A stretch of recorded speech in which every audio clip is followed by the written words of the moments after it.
Grigori Rasputin, a mystic who contributed to the downfall of the Russian Empire.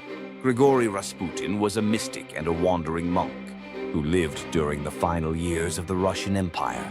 He rose to prominence after he allegedly improved the condition of Alexei Nikolaevich, the son of Emperor Nicholas II, who suffered from hemophilia. After earning the emperor's trust, Rasputin became a shadow figure, wielding immense influence over state affairs and playing a significant role in the downfall of the Russian Empire.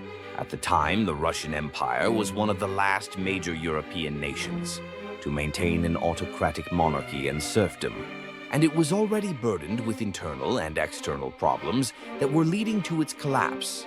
Rasputin's actions hastened the empire's demise and severely tarnished the image of the Romanov dynasty. His corrupt influence on the nation has led to him being considered the archetype of a treacherous official. He is also known as the Mad Monk in English-speaking countries and the Wicked Monk in Russia. Rasputin was born in 1869 in the small Siberian village of Pokrovskoye. Despite attending school, he was a poor student and remained illiterate. He was the sole surviving child of his parents, Yefim and Anna. In 1887, he married Praskovia Dubrovina and had 7 children, but only 3, Dmitri, Matriona Maria, and Varvara, were survived. From 1897, Rasputin spent 15 years as a self-proclaimed wandering monk, traveling across Russia and even visiting Mount Athos in Greece, Cappadocia in the Ottoman Empire, and Jerusalem. He claimed to have met spiritual masters and gained enlightenment, but it is unclear whether he received any formal theological education. Rasputin began to gain public recognition in the early 1900s. Through his spiritual activities and charisma, he was particularly popular among noble women and even some royals, including Grand Duchesses Militsa and Anastasia, and Anna Alexandrovna Verubova, who would later introduce him to the Tsarina. In November 1905, Rasputin met with the royal couple for the first time and made a strong impression on Tsarina Alexandra, who called him a man of God. Later, Rasputin was summoned to St. Petersburg to treat the Tsarevich Alexei, who was suffering from a life-threatening bout of hemophilia. During this first treatment, Rasputin's intervention improved the boy's condition, earning him great respect from the royal family. Despite seeking help from various doctors, the royal couple had found no relief for their son's incurable illness and turned to Rasputin as a last resort. The method Rasputin used to heal the boy remains a great mystery. When Rasputin was present, Alexei's bleeding would stop and his condition would improve. And Rasputin was even said to have healed him remotely via phone or telegram. Many theories have been proposed to explain this, but none have been definitively proven. Some speculate that Rasputin secretly poisoned the boy, but it is highly unlikely that a mere monk could manipulate the royal court without the Tsar or Tsarina's knowledge. Other theories suggest he used hypnosis, but he did not learn this until 8 years after he first started treating the Tsarevich. Psychological counseling is also unlikely, as Rasputin began his treatments when Alexei was just 2 years old. This leaves 2 possibilities. Either Rasputin possessed some kind of supernatural ability, or his healing was a series of remarkable coincidences. The royal couple, particularly Nicholas II, were not entirely under Rasputin's spell. Rasputin was even expelled from the palace several times for his misdeeds. In 1912, after a scandal involving letters between him, the Tsarina and the princesses, even Alexandra, refused to meet with him. However, he was able to return to the court after miraculously reviving Alexei from a near-fatal hemorrhage. Rasputin's unwavering devotion to the Tsar and Tsarina earned him their immense favor, and he rose to become a powerful figure who meddled in religious, foreign, and even domestic affairs. He was able to appoint and dismiss ministers and prime ministers at will, a power he exercised based on how much people flattered him, rather than on their actual abilities. Though there were competent prime ministers during his rise, such as Pyotr Stolypin, who was assassinated, those who succeeded him and opposed Rasputin, like Vladimir Kukovtsov, were forced to resign. Nicholas II was a weak and ineffective ruler who admitted he wasn't ready to be the Tsar of Russia.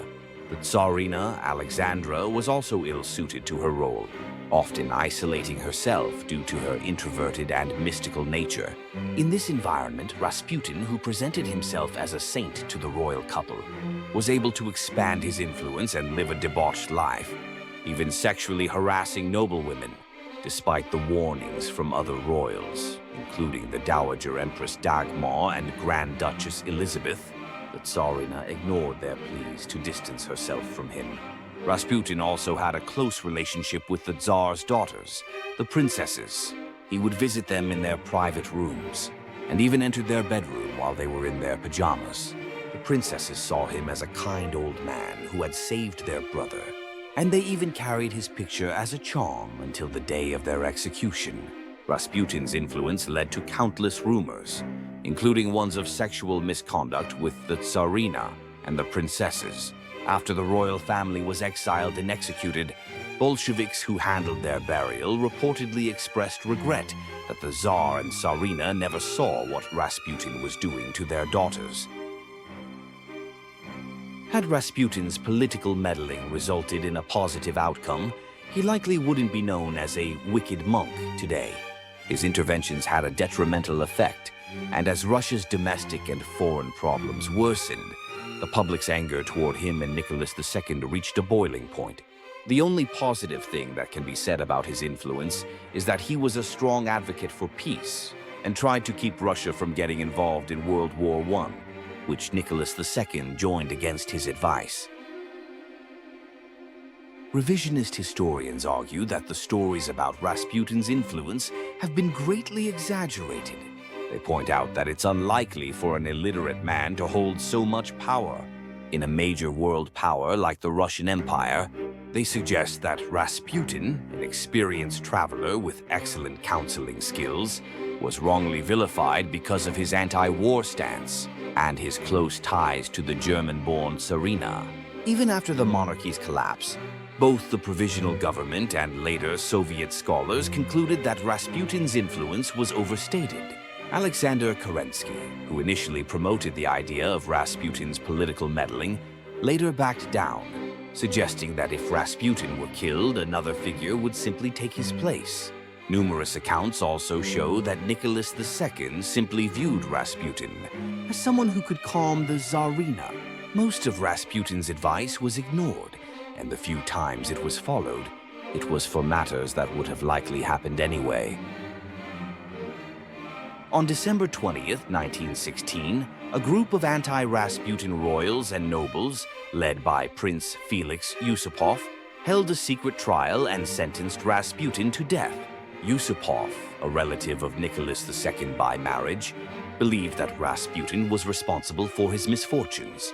It is said that Yusupov decided to kill Rasputin after his father was removed from his position as the governor of Moscow, and his mother was exiled from court after speaking ill of Rasputin to the Tsarina. The widely known account of Rasputin's assassination is as follows. Yusupov, seeking to flatter Rasputin, invited him to a party at his palace. On December 30th, 1916, Rasputin was given cakes and wine, laced with enough cyanide to kill 6 people.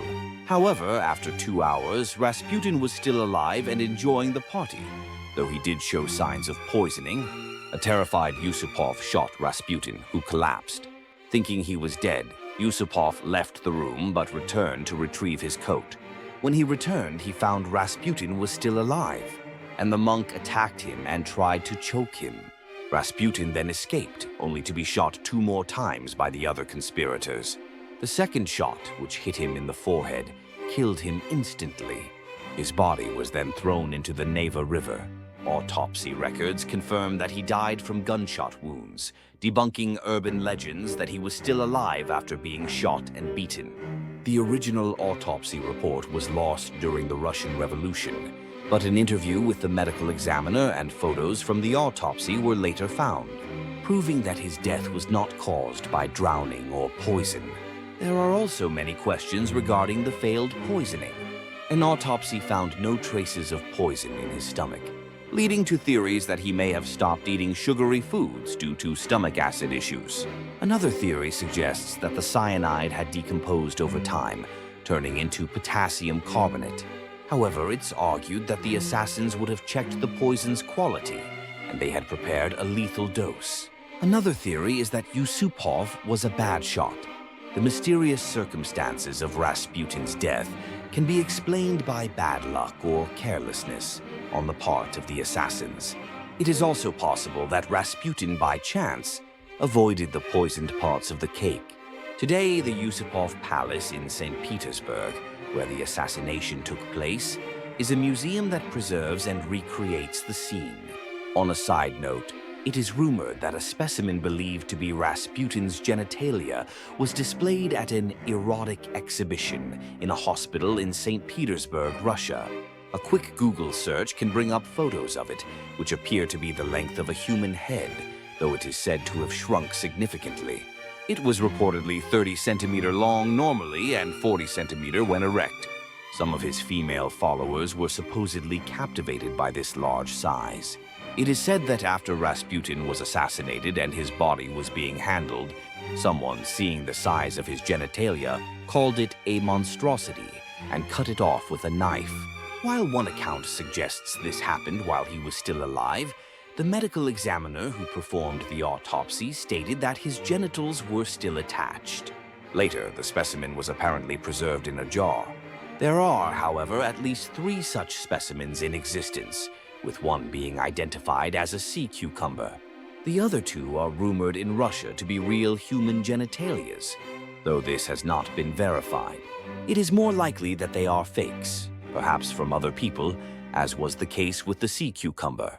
Rasputin's daughter, Maria, demanded the return of her father's genitalia and claimed ownership of it until her death in 1977. However, some believe that the 2 genitalias in the Russian museum are from large animals, and others even claim that his genitals were never cut off at all.